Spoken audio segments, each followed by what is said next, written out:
ಆ ಕಳ್ಳನ ಮನಸ್ಸು ಉಳ್ಳುಳ್ಳುಗೆ ಅಂತ ಒಂದು ಗಾದೆ ಮಾತಿದೆ. ಕಳ್ಳನ ಮನಸ್ಸು ಮಾತ್ರ ಹಂಗಿರುತ್ತೆ. ಕುಂಬಳಕಾಯಿ ಕಳ್ಳ ಅಂತಂದರೆ ಹೆಗಲು ಮುಟ್ಟಿ ನೋಡ್ಕೊಂಡ ಅಂತ ಒಂದು ಗಾದೆ ಮಾತಿದೆ. ಈತನ ಹೆಸರು, ಈ ಮನುಷ್ಯನ ಹೆಸರು, ಇವರ ಹೆಸರು DB ನಟೇಶ್. ಇಲ್ಲಿದಾರಲ್ಲ DB ನಟೇಶ್, ಮುಡಾದ ಮಾಜಿ ಆಯುಕ್ತರು. ಇವರ ವಿರುದ್ಧ ಗಂಗರಾಜು ಅನ್ನೋರು ಆರೋಪ ಮಾಡಿದ್ದಾರೆ. ಈ ಮನುಷ್ಯ ಮೋಸದಿಂದ ಎಲ್ರಿಗೂ ಸೈಟ್ ಹಂಚಿದ್ದಾನೆ. ಹೌದು, ಇವರೇನು ದೋಸೆ ಹಂಚಿದ್ದು, ಮನೆಯಲ್ಲಿ ಬಾ ಇಡ್ಲಿ ಕೊಡ್ತೀನಿ ಅಂತ ಹಂಚಿದ್ದು. ಯಾರ ದುಡ್ಡು, ಯಾರ ಸೈಟು? ಬುಡಕ್ಕೆ ಬಂದಾಗ ನಿಮಗೆ ಕಾಮನ್ ಸೆನ್ಸ್.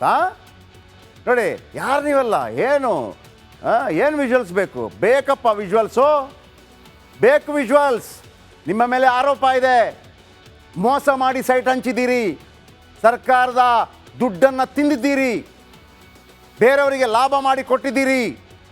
ಅದನ್ನೆಲ್ಲ ಕಕ್ಕಿಸ್ಬೇಕಲ್ಲ, ಜನರಿಗೆ ಗೊತ್ತಾಗಬೇಕಲ್ಲ. ನೋಡಿ, ನೀವು ಕಟ್ಟಿದಂಥ ತೆರಿಗೆ ದುಡ್ಡಿನ ಹಣದಲ್ಲಿ ಅಲ್ಲೇನು ಸೈಟ್ಗಳಿದೆ, ನಿಮ್ಮ ದುಡ್ಡದು. ಈತ ಕಂಡವರಿಗೆ ಬೇಲ್ಪುರಿ ಥರ ಹಂಚಿದ್ದಾನೆ ಅಂತ ನಾವು ತೋರಿಸ್ಬೇಕಲ್ಲ. ತೋರಿಸ್ತೀವಿ ಮಿಸ್ಟರ್ ನಟೇಶ್, ತೋರಿಸ್ತೀವಿ. ಇಷ್ಟು ರುಬಾಬು, ಅದು ನೀವು ನಿಮ್ಮ ಯಾರೋ ಈ ರುಬಾಬ್ ಇದೆಯಲ್ಲ, ನಿಮ್ಮ ಅಂಡ್ರಲ್ಲಿ ಕೆಲಸ ಮಾಡ್ತಿರೋ ಯಾರಿಗೆಲ್ಲ 100 ರೂಪಾಯಿ 50 ರೂಪಾಯಿ ಕೊಟ್ಟು ಅಡ್ಜಸ್ಟ್ ಮಾಡಿ ಇಟ್ಕೊಳ್ತೀರ ಅಂದ್ಕೋಬೇಡಿ. ಈಗಲೂ ಪ್ರಾಮಾಣಿಕವಾಗಿ ಕೆಲಸ ಮಾಡುವಂಥ ಮಾಧ್ಯಮಗಳಿದೆ, ನಿಮ್ಮಂಥವರನ್ನು ಅಟ್ಟಾಡಿಸ್ತೀವಿ. ನೀವು ಕಾನೂನಿನ ವಿರುದ್ಧ ಹೋಗಿದ್ದರೆ, ನೀವು ಆಡಳಿತ ಪಕ್ಷವಾಗಿರಿ, ವಿರೋಧ ಪಕ್ಷವಾಗಿರಿ, ಎಷ್ಟೇ ಪ್ರಬಲನಾಗಿರಿ, ನಿಮ್ಮ ವಿರುದ್ಧ ನಾವು ಸಮರ ಸಾರಿಯೇ ಸಾರ್ತೇವೆ ನಟೇಶ್. ಯಾಕೆ ಮನೆಗೆ ಬಂದಿದ್ರಲ್ಲ ಇಡಿ ಅವರು, ಓಡೋಗಿದ್ರಂತೆ. ಚೀಚಿ, ನೀವು ಕಳ್ಳ ಅಲ್ಲದಿದ್ದರೆ ಯಾಕೆ ಓಡೋಗ್ತೀರಿ? ಇರಬೇಕಿತ್ತಲ್ಲ ಬನ್ನಿ ಸರ್ ಅಂತೇಳಿ. ಆಮೇಲೆ ಸಹಕಾರ ಕೊಡಲಿಲ್ವಂತೆ. ಆಮೇಲೆ ಇಡಿಯವರು ಬುಡಕ್ಕೆ ನೀರು ಬಿಟ್ರಂತೆ. ಹೊರಗೆ ಬರುವಾಗ ತಂಡ ಕೂಲ್ ಆಗಿದ್ರಂತೆ, ತಮ್ಸಪ್ ಥರ. ಹೌದಾ ನಟೇಶ್? ಬೇಕಾ? ಇವ್ರ ಮೇಲೆ ಆರೋಪ ಇರೋದೇನು? ಈಗ ಒಬ್ಬ ಸೈನಿಕ ಈ ಥರ ಬಂದಿದ್ರೆ, ಎಸ್ ದೇಶಕ್ಕಾಗಿ ಹೋರಾಟ ಮಾಡಿ ಬಂದಿದ್ದೀನಿ ಅಂತಂದಿದ್ರೆ, ಅವ್ರೇನಾದ್ರು ಸಿಡಿಮಿಡಿಕೊಂಡಿದ್ರೆ ಸಾರಿ ಸರ್ ಅಂತಿದ್ವಿ, ಸಾರಿ ಸರ್, ಸಾರಿ ಅಂತಿದ್ವಿ. ನಿಮಗೆ ಸಾರಿ ಹೇಳ್ತೀವಾ? ಮಿಸ್ಟರ್ ನಟೇಶ್, ನೀವೇನು ಅಂದ್ಕೊಂಡ್ರಿ? ನಿಮ್ಮ ಸುತ್ತಮುತ್ತ ನೀವು ಅಧಿಕಾರಿ, ನಿಮ್ಮ ಸುತ್ತಮುತ್ತ 100 ರೂಪಾಯಿ 50 ರೂಪಾಯಿ ಕೊಟ್ಟರೆ ಅಣ್ಣನಿಗೆ ಜೈ, ಅಕ್ಕನಿಗೆ ಜೈ. ಹಂಗಾಗಲ್ಲ ನಟೇಶ್. ಆಮೇಲೆ ಅಯ್ಯೋ, ಇದೀಗ ಫೋರ್ಸು ಇದೇನು ಗೊತ್ತಾ? ಈ ಸಣ್ಣ ಪುಟ್ಟ ಅಧಿಕಾರಿಗಳು ಇರ್ತಾರಲ್ಲ, ಅವ್ರ ಮುಂದೆ ಹಿಂಗೆ ಶೋ ಮಾಡಿರ್ತಾರೆ. ಆಗ ಅವರೆಲ್ಲ ಸುತ್ತಮುತ್ತ ಇದ್ದವರು, ಅಯ್ಯೋ ಬಾಸ್ಗೆ ಕೋಪ ಬಂದಿದೆ ಅಂತೇಳಿ ಎದುರು ಓಡೋಕೆ ಬಿಡ್ತಾರಲ್ಲ, ಚುಂಡಿಲಿಗಳ ಥರ. ಏನು ಅಂದ್ಕೊಂಬಿಟ್ರಿ ನೀವು? ಹಂಗೆ ಹೇಳಿದ ತಕ್ಷಣ ಚುಂಡಿಲಿಗಳ ಥರ ಎಲ್ಲ ಓಡೋಗ್ಬಿಡ್ತಾರಣ್ಣ. ಹೋದಾಗ ಫೋರ್ಸು, ಬಂದಾಗ ಎಲ್ಲ ಸೈಲೆಂಟ್ ಆಗಿತ್ತು. ಬನ್ನಿ ಹೇಳ್ತೀನಿ. ಸಿದ್ದರಾಮಯ್ಯ ಪತ್ನಿ ಪಾರ್ವತಿ ವಿರುದ್ಧ ಮುಡಾ ಹಗರಣದ ಆರೋಪ ಕೇಳಿ ಬಂದಿದೆ. CM ಪ್ರಭಾವ ಬೀರಿದ್ದಾರೆ ಅಂತ ದೂರುದಾರರು ಆರೋಪಿಸ್ತಾ ಇದ್ದಾರೆ. ಅದೇ ಹಗರಣದ ಬಗ್ಗೆ ಇವತ್ತು ಓರ್ವ ಅಧಿಕಾರಿ ವಿಚಾರಣೆ ನಡೀತು. ಅದಕ್ಕೂ ಮೊದಲು ಸಾಹೇಬರು ಅದೇಗೆ ಸ್ಟೈಲೇನು, ಬಿಸಾಕಿದ್ದೇನು, ಬ್ಯಾಗ್ ತಗೊಂಡು ಹೋಗಿದ್ದೇನು, ಆರೋಪ ಇರೋದೇನು ಗೊತ್ತಾ? ದುಡ್ಡು ತಗೊಂಡು ಕಂಡವರಿಗೆ ಹಂಚಿದ್ದಾರೆ ಅಂತ. ಅಬೋಬೋಬೋಬ, ಇವರನ್ನ ಇನ್ನೇನು ನಾವು ಫ್ರೇಮ್ ಮಾಡಿ ತೋರಿಸ್ಬೇಕಾ? ಬನ್ನಿ, ಏನಾಯ್ತು ಸ್ಟೋರಿ ನೋಡ್ಕೊಂಬರೋಣ.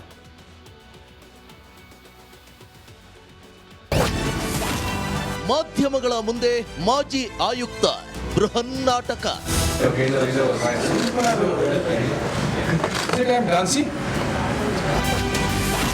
ಅದು ಡಾನ್ಸ್ ಅಲ್ಲ ಸ್ವಾಮಿ, ಕಾಮನ್ ಸೆನ್ಸ್ ಇಲ್ವಾ? CM ಸಿದ್ದರಾಮಯ್ಯ ಮೂಡಾ ಹಗರಣದ ಸುಳಿಯಲ್ಲಿ ಸಿಲುಕಿ ನರಳುತ್ತಿರೋದು ಎಲ್ರಿಗೂ ಗೊತ್ತಿದೆ. ಲೋಕಾಯುಕ್ತ ಅಧಿಕಾರಿಗಳು ಮೂಡಾದ ಮಾಜಿ ಆಯುಕ್ತ DB ನಟೇಶ್ರನ್ನ ಕರೆಸಿದ್ರು. ಸಾಹೇಬ್ರಿಗೆ ವಿಚಾರಣೆ ಭಯಕ್ಕೆ ಕಾಲು ನಡುತ್ತಿದ್ಯೋ ಏನೋ, ಡಾನ್ಸ್ ಮಾಡಬೇಕು ಅನಿಸ್ತಿದ್ಯೋ ಏನೋ, ತಮ್ಮ ಪಾಡಿಗೆ ದೃಶ್ಯವನ್ನ ಸೆರೆ ಹಿಡಿಯುತ್ತಿದ್ದ ಮಾಧ್ಯಮಗಳ ಮೇಲೆ ಸಿಡಿದಿದ್ರು. ನನ್ನ ವಿಡಿಯೋ ಯಾಕೆ ಮಾಡ್ತಾ ಇದ್ದೀರಿ? ನಾನೇನ್ ಡಾನ್ಸ್ ಮಾಡ್ತಾ ಇದ್ದೀನ? ನಿಮಗೆ ಕನಿಷ್ಠ ಕಾಮನ್ ಸೆನ್ಸ್ ಕೂಡ ಇಲ್ವಾ ಎನ್ನುತ್ತಾ ಮೆಟ್ಟಿಲು ಹತ್ತುತ್ತಾ ಹೋದ್ರು.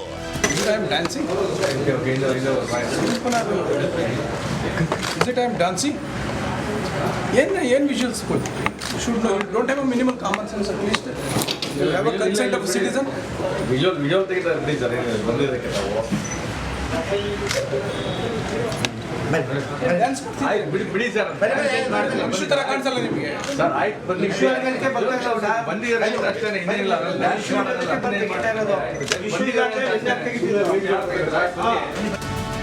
ಕಾಮನ್ ಸೆನ್ಸ್ ಬಗ್ಗೆ ಮಾತನಾಡಿದ ನಟೇಶ್ಗೆ ಮಾಧ್ಯಮಗಳು ಒಂಚೂರು ವಿಚಾರಿಸಿಕೊಂಡ್ರು.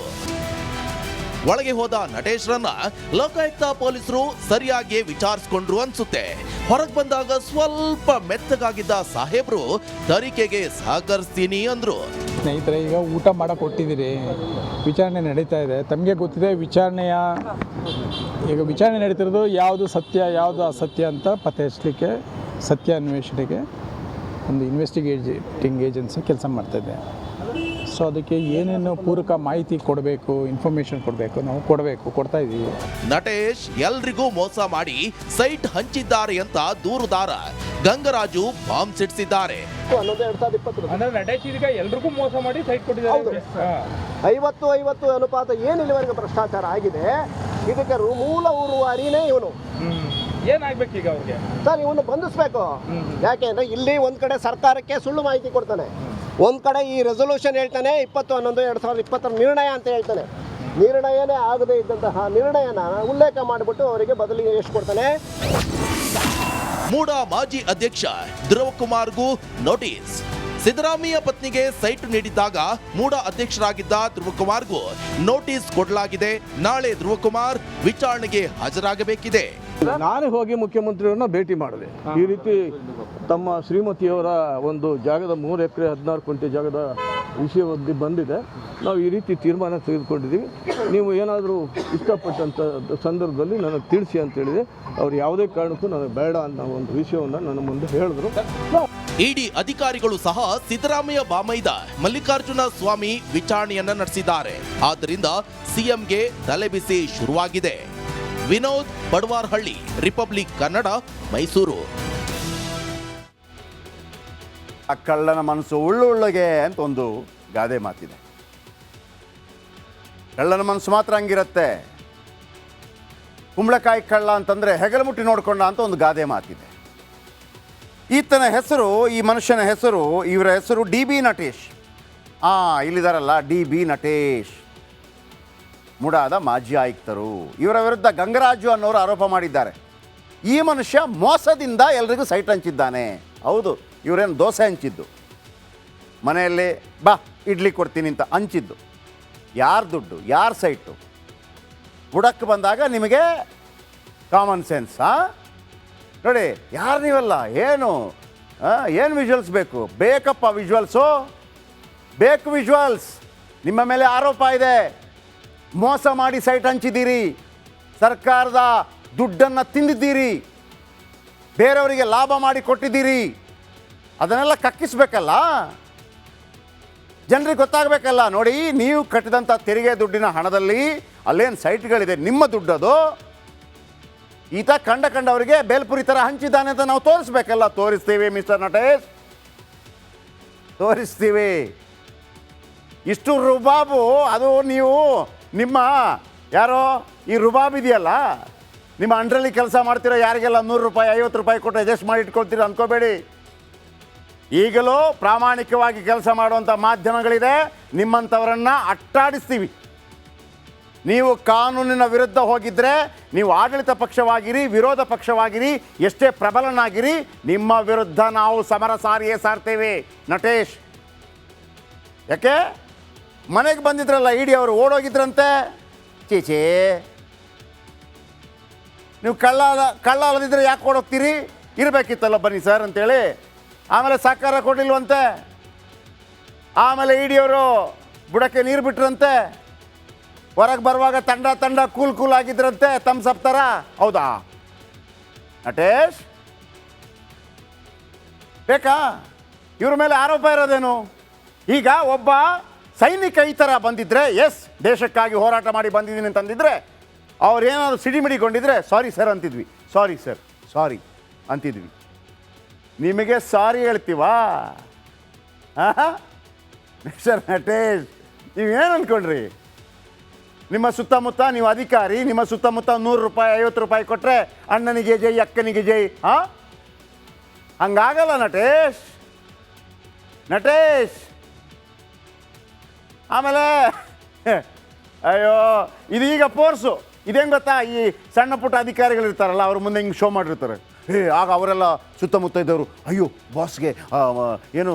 ಬಾಸ್ಗೆ ಕೋಪ ಬಂದಿದೆ ಅಂತೇಳಿ ಎದುರು ಓಡೋಕೆ ಬಿಡ್ತಾರಲ್ಲ ಚುಂಡಿಲಿಗಳ ಥರ.